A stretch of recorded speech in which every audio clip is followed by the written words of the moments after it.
Hi Sony, good afternoon. Good afternoon. Welcome to the Extreme Gratitude Show. Thank you for having me.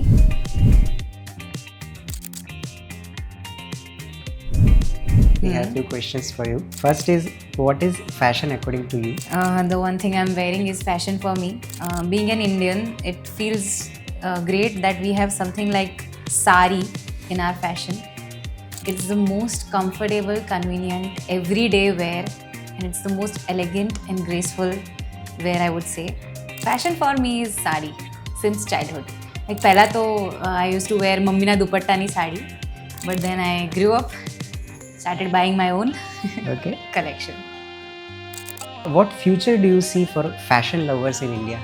See, I feel like our future is very much dependent on our past because the fashion repeats every decade, I feel. So the retro is coming again, it's reviving. So I feel like fashion is very much from the past. We are getting it from the past, and in future it will be the same thing. અને આપણી કન્ટ્રીને આગળ વધારીએ ને, કારણ કે ભારત જેવા દેશમાં રહીએ છીએ અને સાડી આપણી ઓળખાણ છે. So why not take it forward. Yeah, thank you. Thank you.